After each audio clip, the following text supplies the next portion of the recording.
A história do imigrante que veio para o Brasil e deixou um verdadeiro tesouro para gerações futuras. Um filme raro que mostra judeus num campo de trabalhos forçados. Nossos repórteres foram até a Europa contar como um prisioneiro conseguiu gravar as imagens e por que o filme ficou guardado por mais de meio século no Brasil.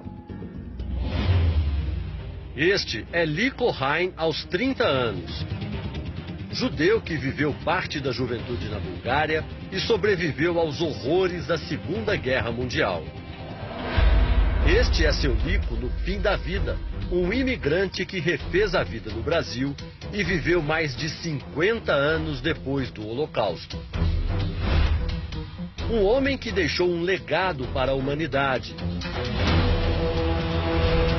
O Domingo Espetacular foi até a Europa conhecer essa história. Estas imagens, gravadas por seu Liko há 75 anos, revelam algo que o mundo desconhecia. São imagens raras do nazismo, feitas do ponto de vista de um judeu. As cenas são de prisioneiros em um campo de trabalho forçado na Bulgária. Imagens raras que ficaram guardadas no Brasil por mais de 70 anos. A Bulgária é um pequeno país do leste europeu. Na época da guerra, era também um aliado da Alemanha nazista.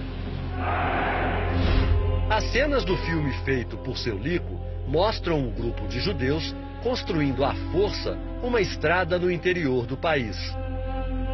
Mas essa história não é bem o que parece. Apesar de aliado de Hitler, o governo da Bulgária tentava enrolar os alemães para que os judeus do país não fossem mandados para os campos de extermínio.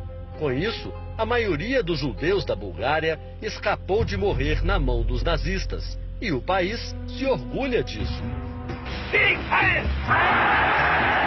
A justificativa dada a Adolf Hitler era sempre que a Bulgária precisava da mão de obra dos judeus para construir estradas, escolas e hospitais. Na época, a Bulgária era uma monarquia. O rei se chamava Boris, que, pressionado, foi para a Alemanha para um almoço com Adolf Hitler. Coincidência ou não, o rei morreu 3 dias depois de voltar ao país, o que levantou a suspeita de que teria sido envenenado. A verdadeira causa da morte até hoje é um mistério. Esta historiadora búlgara acredita na tese de que o rei foi assassinado. Seria uma retaliação de Hitler à proteção que o monarca dava aos judeus. Няма доказателства за това. Já esta outra acha que Boris morreu de infarto. Just a heart attack. Denis era apenas um bebê na época da guerra. A família judaica se converteu ao cristianismo para escapar dos campos de concentração e trabalho forçado, que eram o destino dos judeus, mesmo na Bulgária. Muitos fizeram isso. Mas 2 tios por parte de mãe não se converteram e foram mandados para os campos. Os nomes deles eram Salvator e Liko, o mesmo que depois se mudaria para o Brasil. Quantos judeus tinha a Bulgária? 50 mil, segundo os dados que temos aqui. E quantos foram para o trabalho forçado? Pode ser metade. Quantos morreram lá? Não sei. Não sei. Muito pouco. Salvator, tio de Denis e irmão de Liko, é um dos que morreram. Por causa da batida na cabeça dele, porque o chefe dele ficou irritado que ele pedia um trabalho mais leve por causa dessa operação. E ele ficou irritado, bateu nele e ele morreu. O jovem Liko saiu vivo para contar a história e foi além. Com uma câmera, registrou o dia a dia dos judeus no campo. Eles quebram pedras, cortam e trabalham madeira, sempre vigiados por um soldado. Depois da morte de seu Liko, o filme foi revelado e passou a fazer parte do acervo do Museu do Holocausto de Washington, capital dos Estados Unidos. Mas durante 70 anos, ele esteve guardado nesta casa, em São Paulo, como mostra a repórter Patrícia Ferraz. Salvatore é primo de Denis e filho de seu Lico. Ele tem esse nome em homenagem ao tio que morreu no campo de trabalho forçado, agredido pelo administrador. Antes da Segunda Guerra Mundial, Lico Haim era empresário do setor automotivo. Um judeu de origem austríaca que morava na Bulgária. Um homem rico com hobbies sofisticados. Ele esquiava, ele escalava montanha e ele sempre tinha gostado de fotografia, comprou uma filmadora e ele filmava e fazia das excursões deles, dos passeios deles. Nessa época, Lico teve a empresa confiscada pelos nazistas. De alguma maneira, ele conseguiu levar a filmadora para o campo de trabalho forçado. O que as pessoas nunca entenderam é como ele conseguiu fazer o filme. Então a gente realmente nem sabe como que ele conseguiu filmar, como que ele pôde ficar com o filme, que é mais difícil do que conseguir filmar. Não sabemos realmente. Isso é uma incógnita. Nas imagens, os judeus trabalham sempre vigiados por um soldado. O filme também mostra o momento da refeição e a hora do descanso. Repare, o soldado apita e os judeus param o trabalho.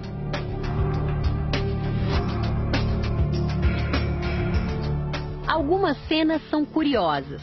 Aqui os trabalhadores tomam banho de sol e banho no rio. Outros até escalam montanhas. Funcionava assim. Cada trabalhador tinha sua cota diária de trabalho. Se ele cumprisse a cota, tinha direito a momentos de lazer. Ele cobria a cota dele, um outro amigo dele muito forte também. Aí ajudavam mais uns outros amigos a terminar suas cotas e aí podiam escalar. Uma situação muito diferente dos campos de extermínio, que na mesma época funcionavam nos outros países da Europa. Lá as pessoas trabalhavam até a exaustão e quase todas acabavam assassinadas. Em 1942, seu Lico conseguiu se livrar do trabalho forçado. Meu pai era mecânico de automóvel, especialista em automóvel. Tinha muito pouca gente que entendia de automóvel lá. E ele foi convocado para consertar carros. Lico também filmou cenas que não são do campo de trabalho, como esta apresentação para soldados e esta cerimônia militar. Em 1948, a guerra já tinha terminado. Lico e a mulher Berta Razan decidiram migrar para o Brasil. Nessa época, o primeiro filho do casal, Salvatore, já tinha nascido. Esse é o passaporte, né? O passaporte da família, todo escrito em búlgaro. E aqui tem uma foto da época, olha só. Aqui o Lico, pai do Salvatore, o Salvatore com 2 anos. Isso. E a sua mãe Berta. A família fugia dos comunistas, que depois da guerra passaram a governar a Bulgária. Na viagem de navio, que durou 6 meses, cada tripulante tinha direito a levar apenas um baú. Salvatore sabia da existência do filme que o pai fez no campo de concentração, mas nem ligava. Não dava muita importância para eles, ainda mais que eles eram feios, preto e branco, imagina, né? Coisa esquisita. E a gente tinha visto uma vez, meu pai tinha mostrado quando eu era criança, tal, mas nunca deu importância. No Brasil, seu Lico trabalhou como mecânico em diversas empresas. Viveu aqui por 54 anos. Morreu em 2002, aos 91. Só aí a família resolveu olhar de novo para os filmes da época da guerra. Era uma preciosidade. Aí, finalmente, meu primo viu os filmes e tal, e falou, puxa, o que vamos fazer com esses filmes agora, né? Ah, vamos doar, e fotos. Vamos doar para um museu. A família então procurou o Museu do Holocausto nos Estados Unidos. Chegamos lá, eu pus a latinha do filme, eram latas metálicas, né, de proteção dos filmes, em cima da mesa, e começamos a projetar o DVD. Aí uma das senhoras que estava na mesa falou: esse é o filme? Eu falei: é. Posso ver? Claro. O original. Aí dei a latinha para ela, ela pegou, pôs luvas brancas com todo cuidado, abriu com todo cuidado. Ela abriu, olhou, falou: nossa, a gente arregalou os olhos mesmo, ficou assim surpresa. Não só é autêntico, como está em muito bom estado. Aí ficamos felizes, porque era o que a gente queria. A restauração do filme foi produzida pelo cineasta americano Steven Spielberg, o diretor de A Lista de Schindler.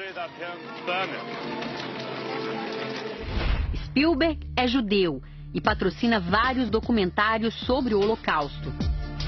Um verdadeiro tesouro que passou décadas escondido numa mala. Tudo graças a uma decisão que seu Lico tomou lá atrás, no momento em que decidiu se mudar para o Brasil. E ele decidiu pôr dentro do baú uma malinha cheia de fotos e filmes que ele tinha feito no passado. Legal. Achou importante. Achou mais importante do que levar mais um par de calça ou, sei lá, uma camisa e tal.